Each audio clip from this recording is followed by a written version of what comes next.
Thank you for watching this review of the Amare Knives A-Max. Amare Knives is a collaboration between German designer Uli Hennicke, CEO of Messerunicum Designs of Germany, and Real Steel Knives of China. Uli Hennicke is responsible for the designs and the final sales, and Real Steel Knives of China is handling the production. The A-Max is a short, fixed-blade knife designed for EDC and neck carry. Amare Knives deems it the always have it with me knife, which is certainly reminiscent of Spyderco's always ready knife.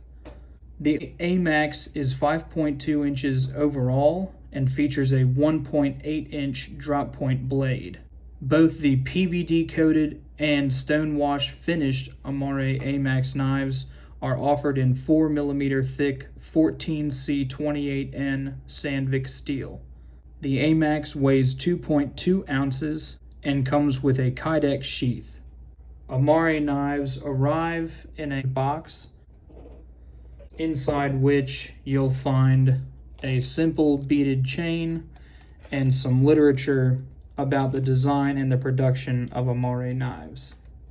According to Amare Knives, the 14C28N Sandvik steel has been measured up to 62 on the Rockwell Hardness C scale. It's a Sandvik steel with high rust resistance and high strength.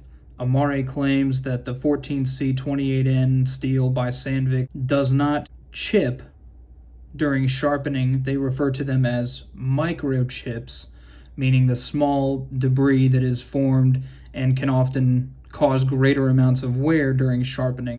Amare claims chipping does not happen on this 14C28N steel despite its hardness. The Kydex sheath functions as expected.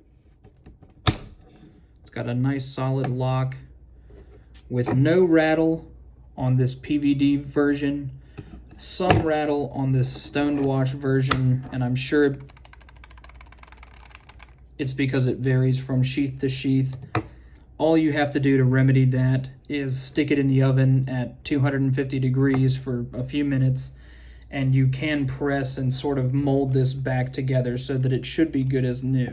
It doesn't have any drainage, so if there was any moisture that got in there, or if it filled up with water, you would simply have to tip it over and let it drain.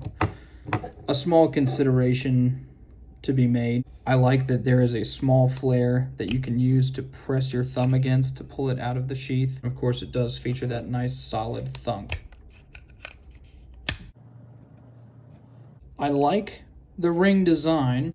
Even without any handles or scales, this knife is comfortable to grip and hold, and I find it quite natural for my index finger to it almost goes all the way past my knuckle, but it curls right in there, and if I really wanted to bear down onto it and get a solid grip, you can pretty much put your whole finger through that hole and use your middle, third, and fourth fingers to clamp down on the back of the handle. So it's actually quite a natural fist-shaped grip, and my thumb goes right down onto the top of the spine there. The only thing we're missing on top of the spine is jimping. This is a totally smooth piece of steel, and it's quite comfortable to hold, but there is no extra grip. There's plenty of slippage right here on my thumb. It's not going anywhere in the hand. The handle is more than enough to secure it firmly. However, the jimping, we find it underneath the index finger hole. I'm just not real sure about that, to be honest. Unless you were going to hold it this way, unless you intended to hold it with your finger not in the ring, which to me doesn't make a ton of sense.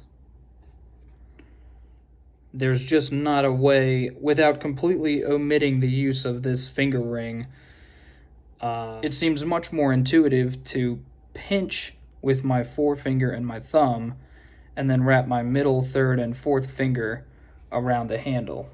That being the case, this jimping goes completely unused. Perhaps it makes sense to have it there, but I would have much preferred to have seen the jimping on the top of the spine, somewhere either behind or on top of the blade. That's so far the only criticism that I've managed to come up with. I like how small it is. I like that it's one single piece of steel. I like the Kydex sheath because it's simple and retains the blade well. Chamfered skeletonized handle.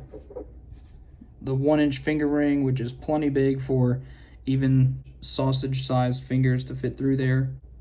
The only thing that I can't make sense of is the jimping underneath the finger hole. Again, it's probably to maintain a grip if you decided that the finger hole wasn't going to be how you wanted to hold it, but if that were the case, I'd be at least somewhat worried about my fingers slipping onto the blade. My tendency is going to be to pinch and lock with my forefinger and my thumb, wrap my middle, third, and fourth fingers around the back of the handle, and I'll probably attach some paracord lanyard or weave some type of cordage through there.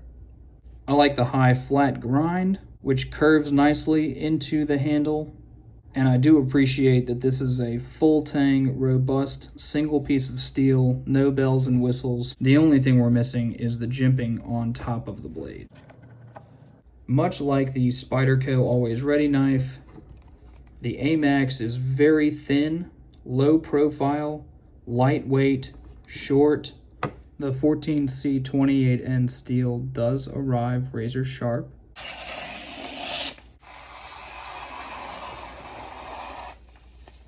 I'm simply pulling the paper onto the blade.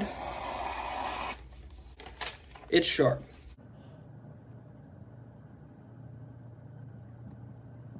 So what else is there to say about the Amare A-Max knife? It's a single solid piece of steel. It's available in a stonewash finish as well as a PVD coating. It's certainly a unique design, although I feel like some aspects of it were perhaps not wasted, but misplaced if anything else. It's designed in Germany, produced in China, using quality materials. So what you're getting is a decent quality knife at an affordable price.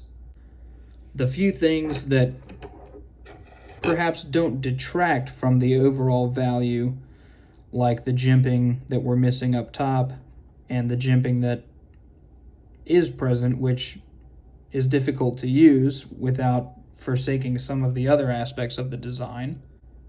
Those things in mind, I still wanted to carry it, still found it to be useful and capable. I would like to see the jimping up top because it seems to make much more sense than having it on the bottom.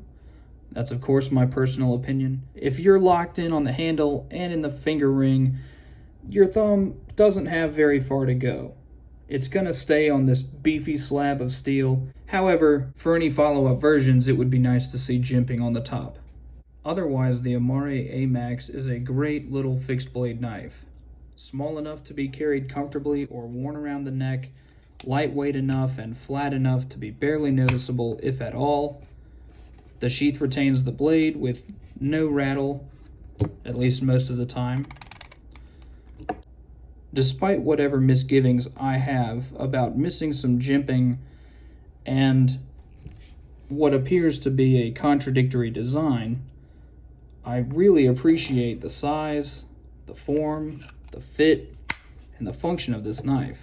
While the A-Max doesn't necessarily set itself apart as outside the box, the Amare A-Max fulfills its role as a small, compact, lightweight, fixed-blade neck knife. It allows for a variety of carry options, each of which is as comfortable as the next. The design isn't necessarily earth-shattering. It is still a solid, fixed-blade cutting tool. If you're like me, you may already have a small fixed-blade knife that meets your specifications and requirements, so you may not be interested in a knife that isn't radically different or better. On the other hand, if you're looking for a small, dependable fixed blade knife, the Amare A-Max is made of decent quality materials and won't break the bank. Thank you for watching this review of the Amare Knives A-Max fixed blade knife. And as always, enjoy your knives.